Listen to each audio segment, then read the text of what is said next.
siyezwa lapha empendle kuthiwa ayi shubile kodwa ke sawubona sibingelele JPP niyaphila. Yebo sawubona Mbovu siphilile JPP. Hayi siyabonga umama umeya bangakwazi ukumveza ingane leseyisebenza lento ze technology avele isizwe simbone ukuthi cha nangu uyena lo baphethe noma nami ngivele ngayo khanda nje owami umeya ngase ngishaya ipage ngathi hayi asithi JPP. Hey kona kuthanda ukuba nzima ngoba inetwork ithanda ukuba problem Mbovu. Yeah, okay. But sizozama. Okay. Yes. Right. Masengithi ke mama umeya ngicela ubingelele officially then we can start indaba yokuthi sithi umbuzo wethu oqala inama ward amangaki Municipality ngibingelela bonke abahlali kuma ward wonke awu14 ase JPP ngibingelela koXhobo ko High Flats ko Ndwebu ko Jolivet yonke indawo yakhele iJPP ko Sangcwaba ko Fafa zonke lezo ndawo ko Mhlabashane Thathani zakhele iJohannes Phumani Phungula ko Hlokozi la ubaba uJohannes Phumani Phungula ezalwa khona. Okay. Sibonge kakhulu mama umeya, it seems as if uyazi kahle indawo yakho.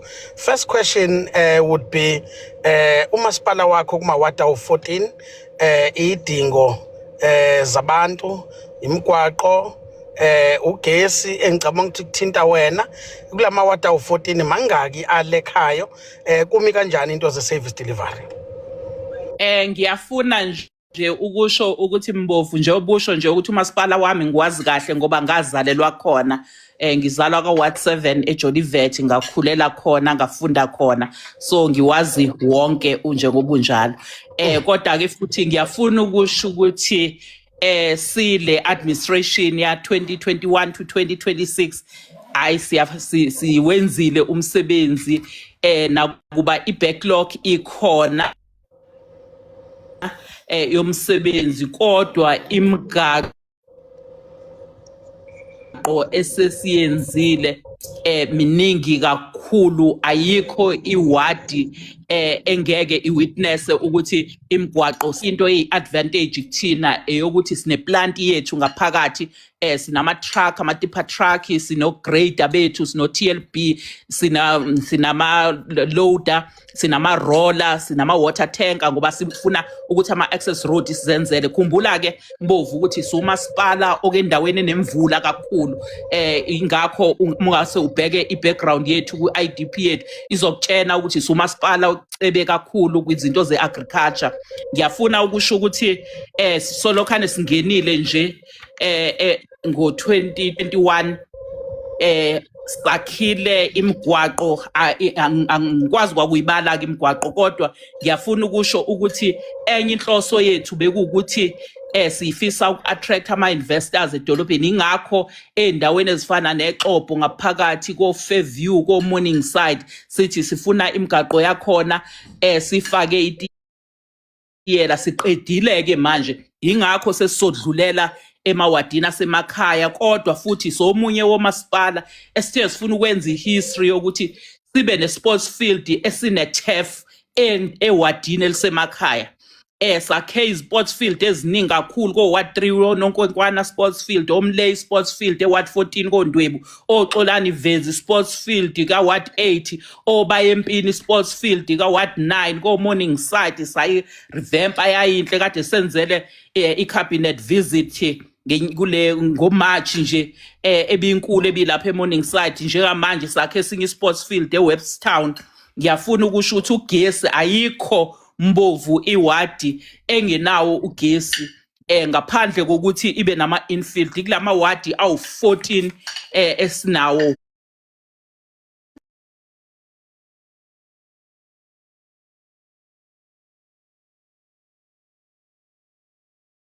oke esidila nabo njengamanje siufake sazi sawufaka kuleminyaka emibili besikade sifaka eHigh Flats nje kwi-informal settlement because asikabakheli ngoba sizama nayo iHigh Flats ikhule njengeXhobo ngoba ama-ward amaningi angapha.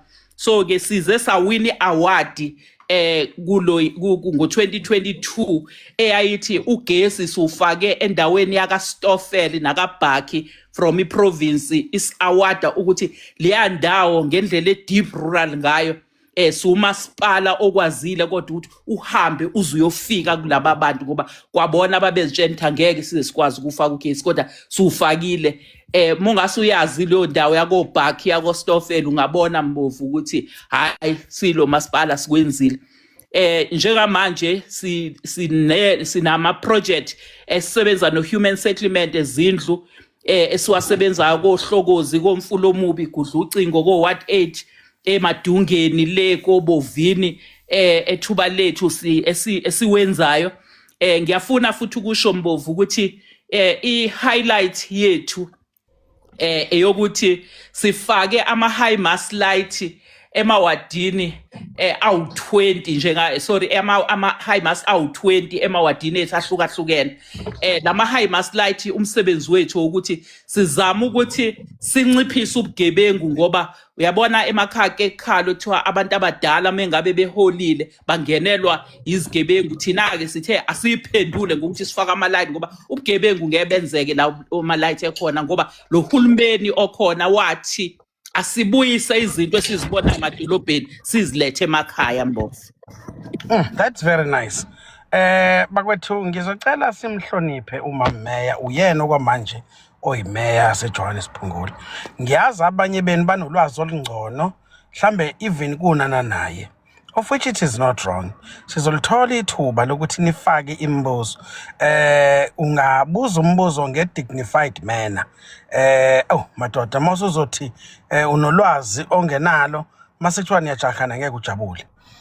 Mama Meya amanzi ngiyazi akuwona awenu kepha awe district municipality. Sifisa ukwazi asehamba agcina phi? Impela amanzi because abanye imphakathi yethu iyehluleke ukuhlukanisa ukuthi sihlukana kanjani silocal kanti sinama mandate ahlukene umeya we district ke ngiyazi ukuthi ubekade ekhona okuyena o responsible for amanzi umeya uNxumalo kodwa ngiyafuna ukusho ukuthi Mbovu amanzi into yamanzi iyona ethanda ukuba ne-backlog endaweni ezithize ngenxa yokuthi uthola ukuthi amanye amawadi athanda ukuba kude nama-source amanzi so lokho kumele i-district iwadonse kude kodwa ngiyafuna ukusho ukuthi mukhulu umsebenzi i-district ewenzile isebenzisana even no-MISA isebenzisana no-Waterfields izama ukumba ama-borehole ekutheni abantu bawathola amanzi kunama-water tank i-district ifike kule term ama water tank ayihayarishwa kepha yona thenga ama water tank so that izokwazi ukuthi is-deliver amanzi bese sine water indaba la wonke amakhansela kade ekhona ngo-April ezokhuluma lento yamanzi kodwa ngiyazi ke Mbovu ukuthi into yamanzi yohlezi i-problem kodwa kona amanzi i-district iyazama ukuthi iwasondeze emphakathini ngayona ndlela. Okay. Meya thina usiphendulile siyi-clean governance kodwa ke imibuzo ivele kubahlali baseJohannesburg. Sizocela ukuthatha abayishumi abazobuza imibuzo eqondene nentuthuko kanye nohwaphilizo. Ngoba siyi-clean governance siyathemba ukuthi ayikho imali bekufanele iye kwintuthuko yagcina yehla ngomlenze. Siye sithi ke ababuze imibuzo umuhleko omunye uzobe e-backup i-proof mangabe unayo. Bengenayo i-proof ngiye ngithi mina hayi usuke ixoxela nje inganekwane into engekho. So sizothi babe yishumi mase siqede yabona ke i-interview yethu ngoba sesikunikele ithuba hayi usine kahle impela. You are doing very well in that municipality and nathi siyi-clean governance we are impressed. Uyedwa kodwa umeya wafika la wagiya ngabona impela ukuthi hayi isitori sakhe sihle. Wathi amaphothola awekho emzimkhulu. Wathi ungawuhamba wonke umzimkhulu awekho. Anjani eJohannesburg lamapothola? Hayi Ngiyafuna nje ukusho Mbovu ukuthi ngisinile kodwa ngime phakathi nendlu ngoba bengingakangeni kwi-youth development ngoba uyazi ukuthi intsha iyikusasa lalelizwe, so kubalekile ukuthi ezinye izinto sizifocus entsheni. Ngiyafuna futhi ukusho ukuthi Mbovu silo masipala kule term sishintshe leli gama ekuthiwa ubuhlebezwe la iJohannes Phumani Phungula. Enkathi leli gama silishintsha imiphakathi yethu ivumelene nathi ukuthi i-service delivery, amahholo siyawakha, ugesi siyawufaka, imigaqo siyayilungisa, kodwa inkinga esiyibonayo eyokuthi imiphakathi yethu iyafa. Ama families imndeni iyafa. Yingakho sinalesiqubulo esithi uniting communities building a better future. Uyifu wakha imphakathi ebumbene wakha ikusasa elingcono. So yingakho ke sasesithi ifocus enkulu yethu sizofocusa kuma community programs ko Operation Bo la ama services eya ebantwini. Kuyimanje nje ngolesine sizobe sike eNdwebu la sikhuluma khona ngovuka Mbokodo la sihlanganisa amakhosikazi ke soxoxa izinto ukuthi amakhosikazi angasizakala kanjani, amakhosikazi ngenzekani. Ingakho amakhosikazi enza ama training okuthunga, sivule izikhungo eXhopo naseThusong Center Highflats. La makhosikazi angaya khona mengabe efuna ukuthunga izibaya zamadoda la sithi amadoda akathatha indawo yawo alide imiphakathi njengamakhanda esizwe namakhanda amakhaya. So ke senza liso sithi abakhulisa abafana lezibaya zamadoda sihlanganisa abantu obaba abadala abanumzana, sihlanganise namajongo lawa asakhula, sithi ababafundise abaxoxe nabo ukuthi baklashana kephi ngoba mengabe kunenkinga kuhlale kuthiwa umfana. Ingakho sinama golden games abantu abadala, ingakho abantu aba-disabled, ingakho ngihamba wonke amawadi ngiya ema-crash ngoba ngiyazi ukuthi inkunzi isematholeni. Sinama Mayoral Excellence Award, Mayoral Cup sinayo nje ezoba ngoJune 13, performing art abamaciko siyayenza minyaka yonke. Sinama drivers license, silontshe i-youth council, young council laba abancane ke manje khona umeya nje omncane esimentorishayo, uspeaker, udeputy mayor, uhwiphu, because sithi inkunzi sematholeni senzo plumbing or forklifting or tiling or i-driver's license every year sikhipha abantwana abawu-43 esibafundisa i-driver's license. Community bursaries la sifundisa khona abantwana sibanike full bursary. So ngaba senzile mengabe kukuba abantwana intsha yethu go LED programs la abantu abazisebenzayo sibasiza ekutheni ngomhla ka1 nje August sisuke sikhipha loma advert local economic development abantu abafuna usizo lokuzithuthukisa ivale mhla ka30 August. Ngomhla ka1 July kuya kumhla ka30 July suke sikhipha ama advert every year driver's license for youth ngoba siyazi Mbovu ukuthi inkunzi sematholeni. No, Mama Mayor, very impressive especially ama license esiza abantu ukuthi bakwazi ukuthi abangathathi entweni bakwazi ukuthi bamitheke halfway empilweni. Well done. Siyabonga kakhulu Clean Governance ngaleyo initiative. Nalaba futhi bakwazi ukuba nesinkwa ama tiles nokunye umuntu akwazi ukufunda. Yes, siyabonga kakhulu. Mama Mayor, besicela ukubathatha labantu abayishumi. Siyabonga kakhulu. Yes. Sisazophinda futhi kubongeke. Ngoba sizokubuza umbuzo ekugcineni ukuthi uma wena ubuyilunga lomphakathi waseJohannes Phungula ubusangayivotela yini uyinika i-second chance? Loyo ngocela uphendule ekugcineni. Kulungile Mbovu. Ngiyabonga. Asibathatheke bakwethu uyabingelela. Ngithanda kakhulu ngathi ngingangena baseJohannes Phungula. Usho iward yakho, usho ama genuine challenges akho. Futhi mawazi ukuthi banesela lapha ngaphakathi kamasipala, ulibiza ngegama, usho ukuthi la ntshontsha malini kanjani aliboshiwe ngani. Mangabe uyena umama umeya uzosho yena ukuthi uyakhumbula wathatha imali. Otherwise keep your peace. Nakya asiyeke ingane zakwethu. Awu ehla manje kade niba ningangaka. Ehla awu asiqale ngaye u number 1 lo. Okay. 2 3. Okay. Ungakwazi uku-acceptela abantu because bayangihlula ngala. Okay. Nceseni zingane zakwethu lento ye-technology sibuye ihlupho bazathe bacindezela kusavuma. Manje ngithi abangilekelele bangi-acceptele abayishumi.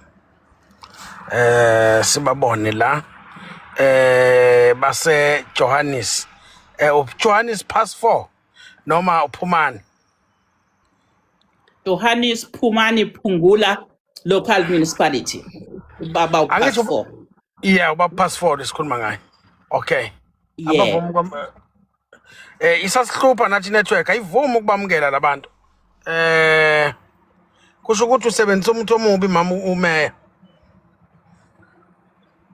awu kanjani Mbovu ngithanda kangaka mina ukukhuluma nemphakathi yase Johannes Phumani Phungula. Awu ungavela ubashaye ngomathithibala. Hayibo ushaya isystem yonke. Uthithibela isystem ke manje. Onaba bengena. Hayi kodwa hayi kusho ukuthi unenduku embi. Kodwa ke kwasho omunye umuntu wathi ngalanga kunina kohlokoza hayi niphathe induku ezimbi. Right. Thina sazi ukuthi ngala ngezansi kodwa. Ikhonjwa yonke indawo lento yenduku. Sizwe mlethu uyaphila baba. Sizwe mlethu uyaphila baba. Ya baba konje uhlala kuphi na Johannes past 4 Phungula?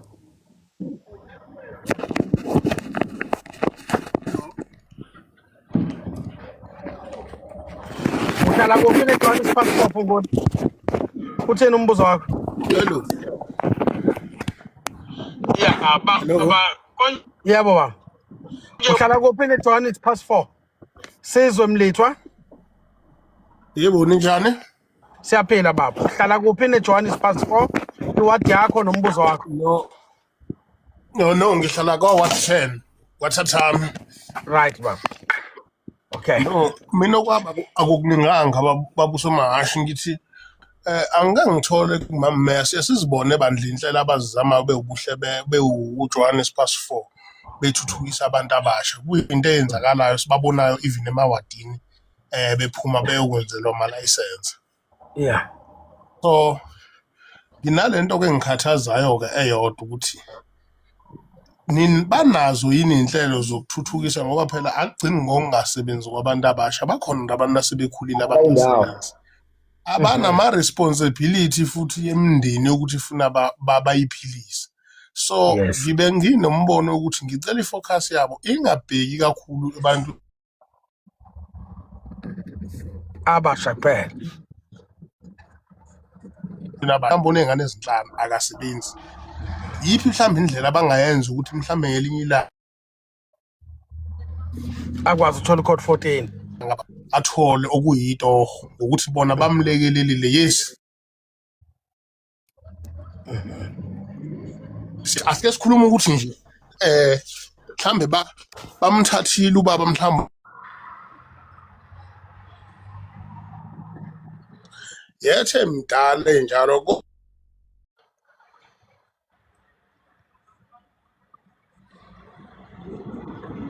iningi la kungaphasi kwamasipala uPhumani Phungula abantu ubaba usizwe mlethu nkosi yami inetwork imdonsela uKaphethe.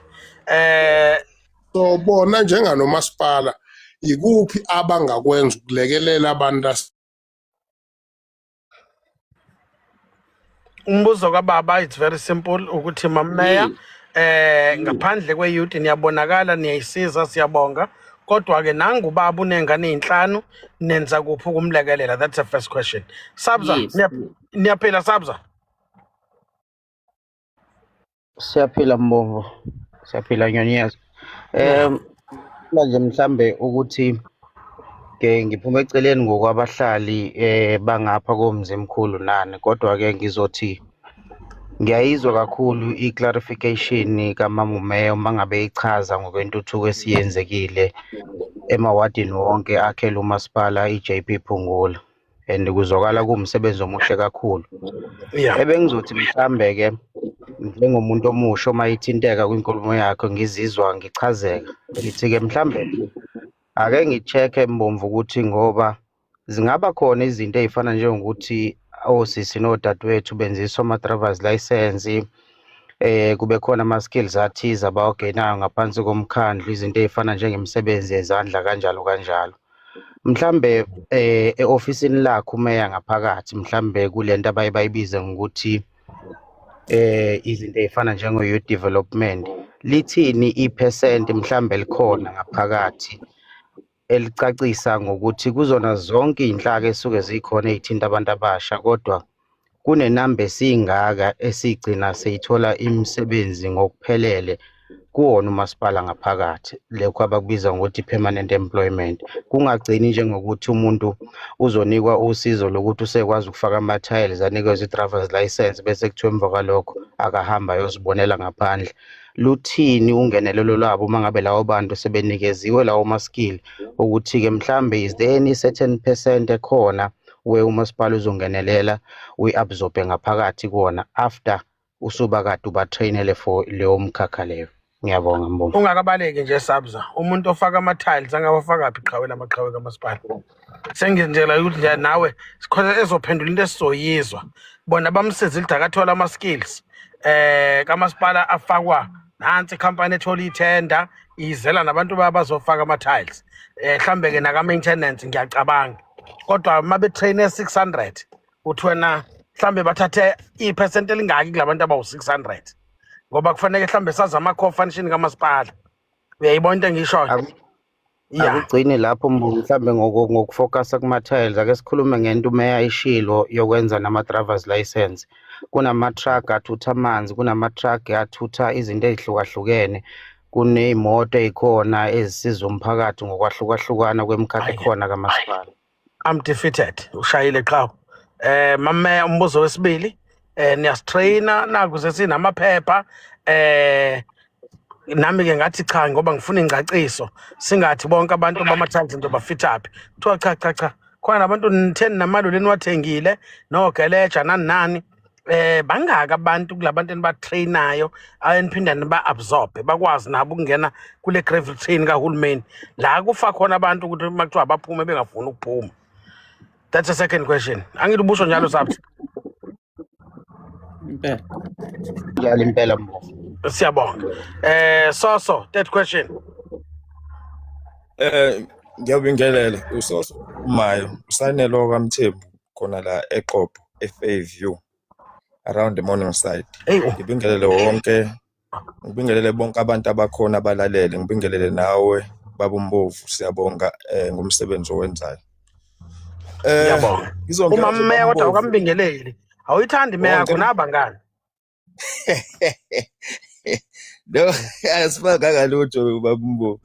No, bengisazobingelela nakuyena ukuthi konke engiphazamisayo la. Angiyabingelela nakuyena uMama Meya. Ngibingelele bonke abafaka izinto ezigreen. Umkhonto wesizwe ke lo amalungu omkhonto wesizwe ngiyabingelela nje wonke. Ngoba phela nginekhaya Mbovu.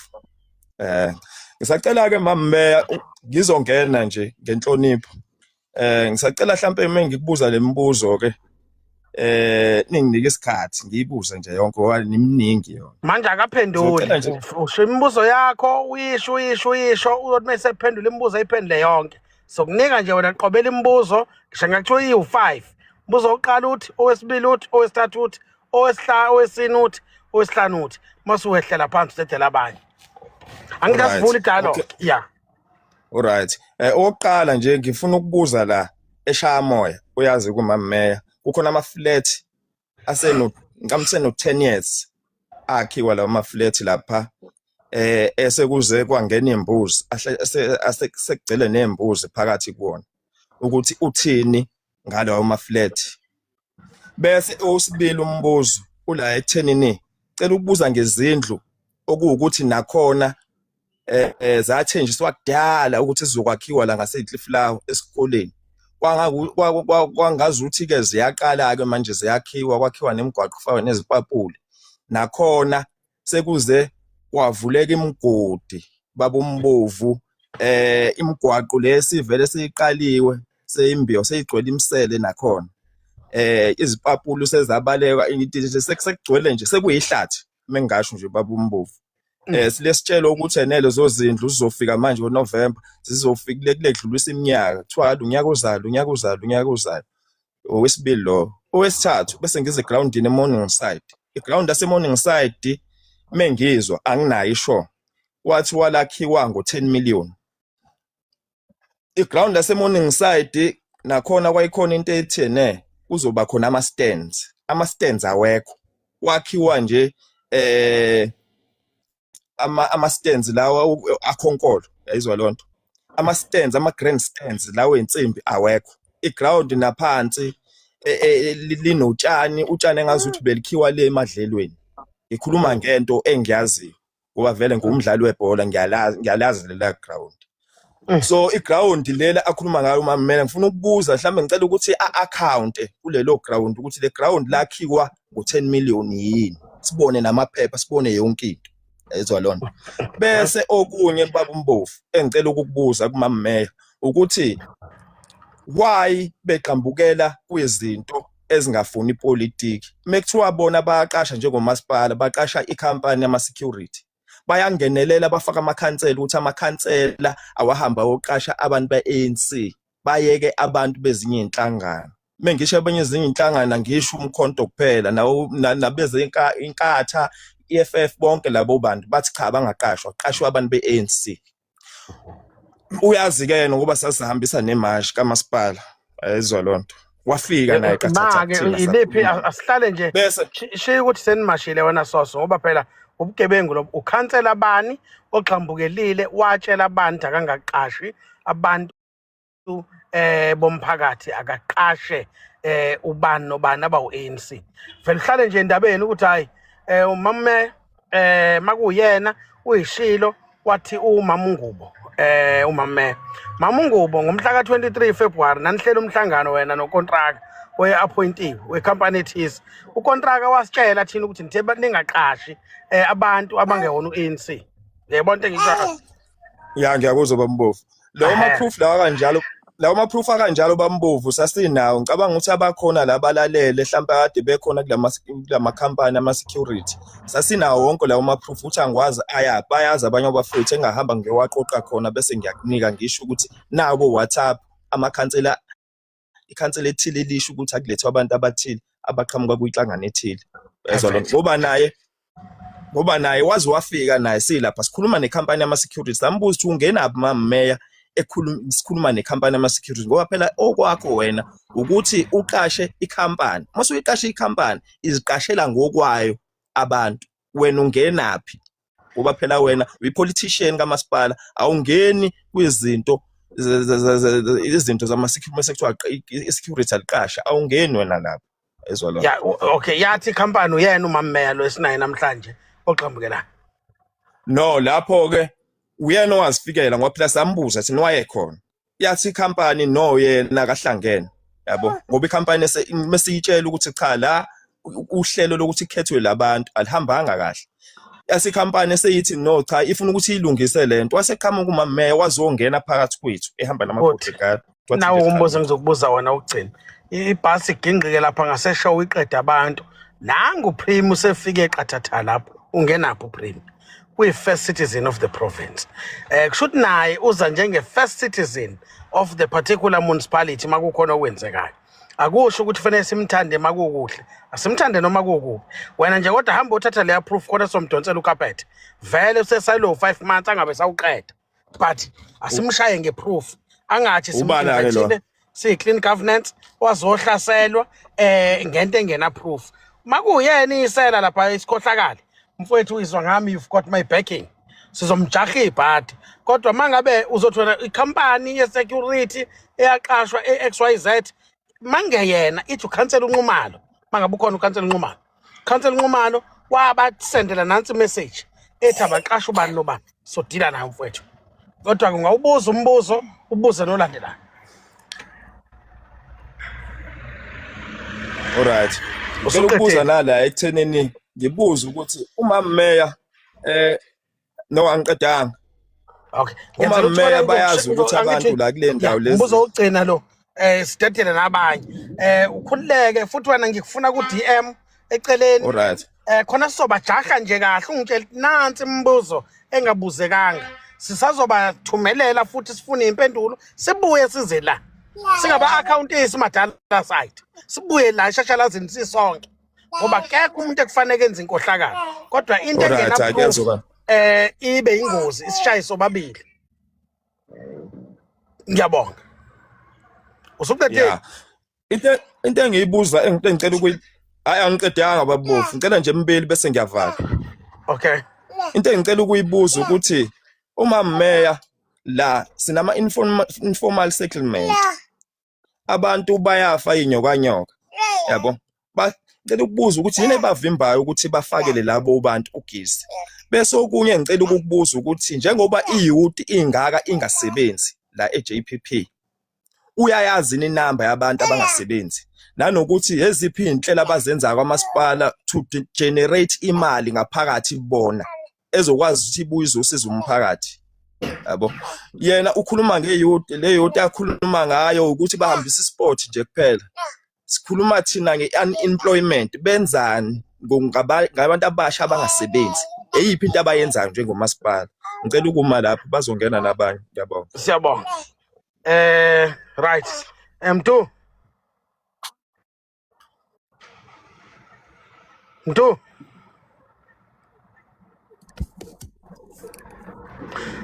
Ayi umuntu ngathi ushuthi useze wayophuza amanzi ebona engasaqedi ubhuti lo kade sinaye. Mammeya ngizocela before uphendule usinike ama-core function kamasipala. Yini umsebenzi kamasipala? Ngizocela nje usinike la yokuqala kodwa nanga umntu umbuzo wokugcina mntu. Ngiyabingelela baba uxolo Nkosi yami bengisaphume kancane. Ngibingelele kumphathi ohlelo, ngibingelele kumama wethu umama uNgubo. Umdulo ngwakamkhize mina lapha eHlokoze entapha ku Ward 6. Cha. Yini imibuzo nje cishe ayibe mbili mangaphosisi. Ngicela ukuzwa nje kumama wethu esimthandayo ukuthi kunodaba la abake basetholela lona salethanda siwumphakathi lo daba lwembhoshongo yama network. Umama kade ekhala nge-network nje eqala la ethi ayivumi kumanje asimboni ngodaba lokuthi uyazi network emakhaya iyahlupha.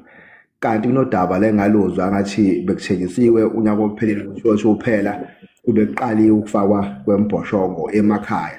Nathi Ward 6 entapha nje ngathi sikhona kunolohlo lolo. Kaze sibone lutho ngokuqala lo ngiyadlula ngiyaphuthuma. Owesibili sengicela ukufaka nje lo daba lomgaqo. Kunomgaqo lapha osuka eHigh Flats. Itiyela lafaka unyakeni odlule kwaphela endleleni ngasentapha. Siyafisa nje ukwazi nje ezakhamuzi mhlawumbe ukuthi ngabe ithi inqubekela phambili kwenzakalani ngawo. Okugcina ngci ungixolele ngiyaphetha. Sibe nenkinga la mphathi ohlelo eminyakeni edlule kade kufakwa izindlu zomxhaso eHlokoze ku Ward 6 angikhulume ngawo lo engikuwona.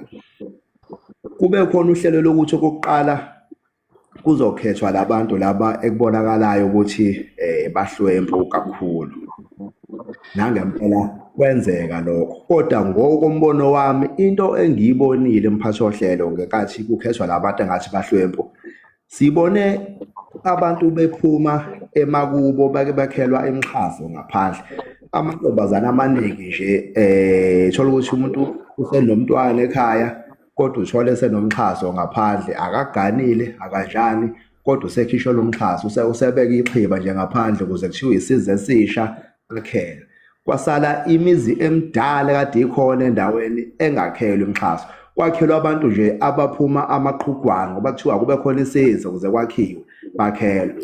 Kwadlula lapho kwafika uphase 2 kwasekuthiwa sekwakhelwa ke ogogo abadala abahola impesheni nangempela bakhelwa. So ke manje sengifisa ukuzwa ukuthi ke mhlawumbe uphase 3 wona ngabe zikhona inhlelo zawo mhlawumbe izothini eKhathagoli uzokhethwa abanjani mhlawumbe khona ke kuvimbe kuphi kona ukuthi iqhubeke leyo.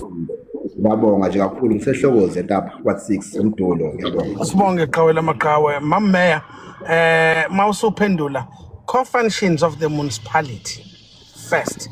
nawe ukuthi ikuphi la uvumeleke ukuba khona ikuphi la ungavumelekile ukuba khona kuze kusasa somphakathi singadideki masigithi ngoyithengela nami spa nangu meya spa hawu wema kanti sozogcina sesithengaphi faneke sazi ukuthi ikuphi la udingeka khona ngingathi ngiyokhonza emaromeni nansi meya emaromeni nginenkinga sekufanele sazi nakhona masihlangene nokontraka endaweni are you allowed to be part of that whether it's security or construction just sinike nje ama limitations akho ukuthi uhamba ugcine empilweni ngiyabonga as a mayor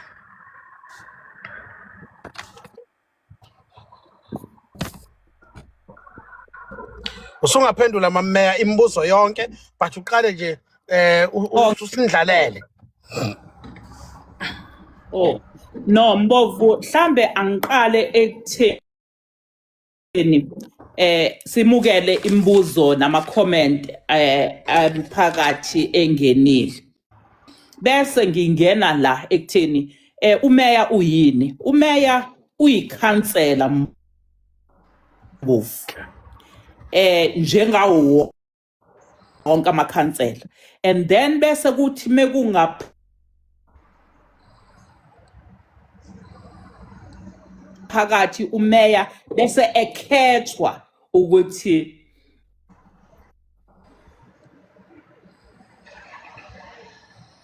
amakhansela lawo asuke ekhethiwe nje kulwa amasipala sinamakhansela awu27 and then in the first sitting amakhansela khethe executive amongst the executive committee members then akhetha umeya la silethwa khona umeya lokho ukuthi uyikhansela kumenza abe responsibility efanayo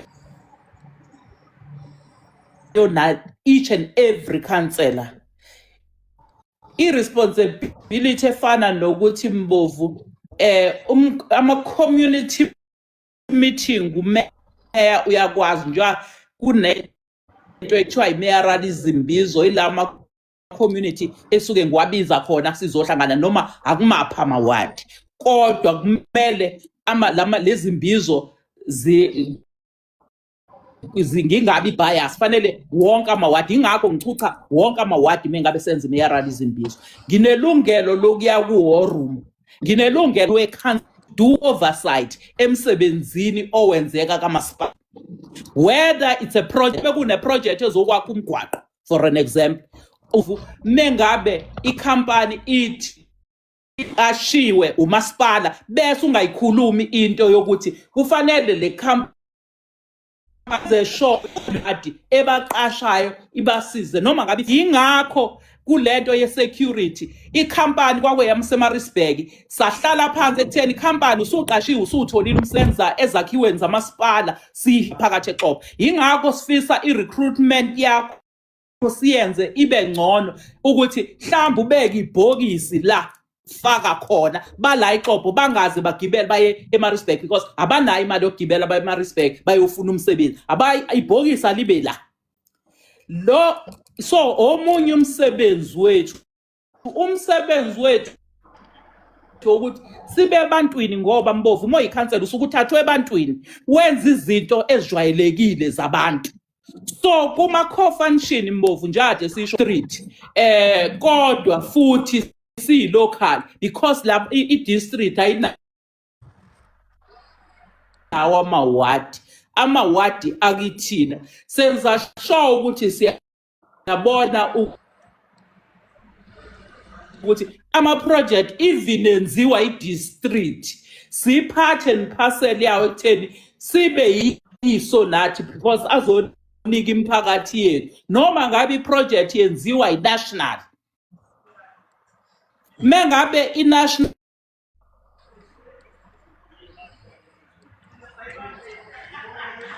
nalithi le project sizoye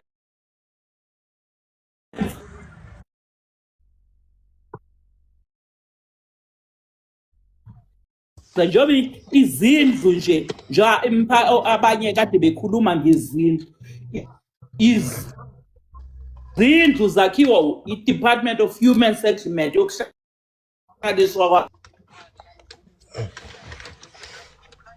abantu kodwa ngenxa yokuthi yakhipha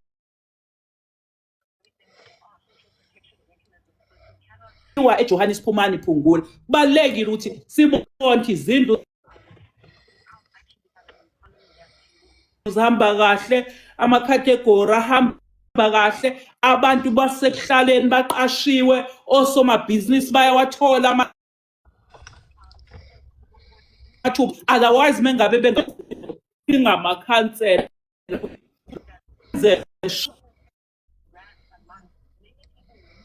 thuthukiswa komnotho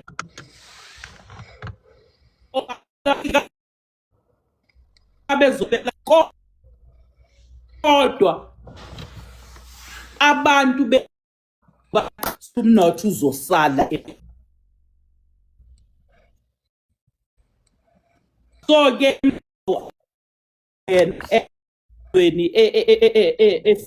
engenile usizwe ke waka wa10 ebadala kumele impela njengoba kade ngisho ngithi sinezibaya zamadoda izibaya zamadoda azikhulumi kuphela Mbovu inhlala kahle yabantu namamili kodwa zikhuluma sinobaba khona sithi sathi maqala isi ukuthi uyobo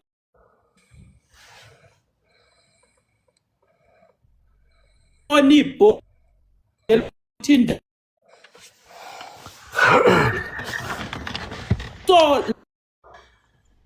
Mama Meya i-network ikudlalisa i-rough ikudonsela ukhaphethe mentorisho sizocela emaplazini Mama Meya okay Mama Meya fanele lokho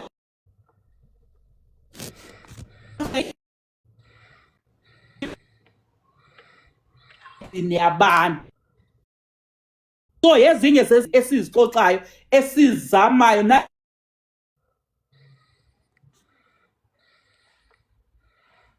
boba Mbovu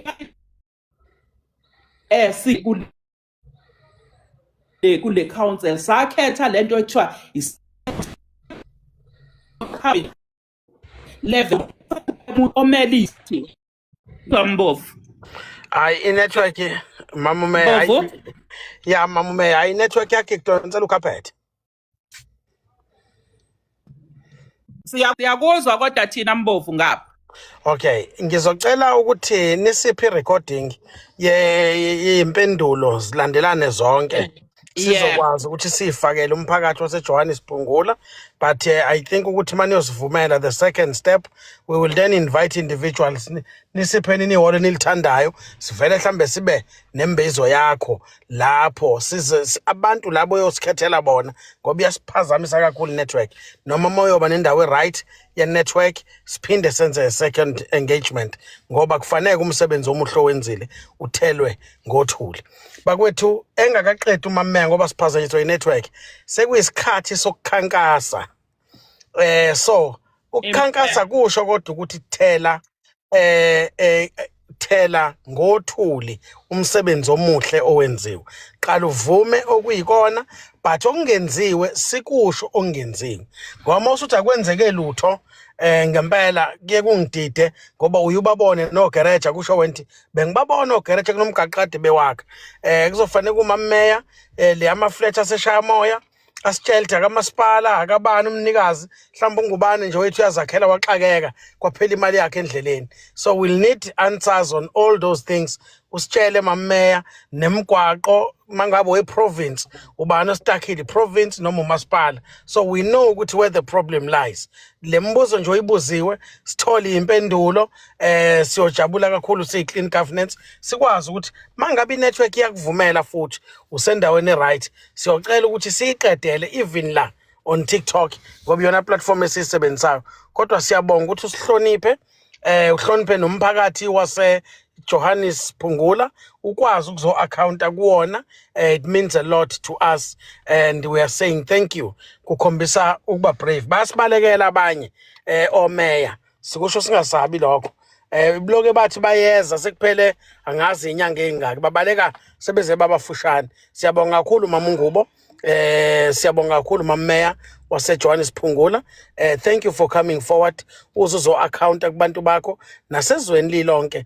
We are proud of amaqhawekazi namaqhawe afana nani si clean governance. Thank you so much. Akusho kodwa ukubonga kwethu ukuthi ngeke sikujahe mangabe kuvela ukuthi kukhona ungelona iqiniso noma ungahambi kahle kumasipala wakho. Thank you so much ma'am.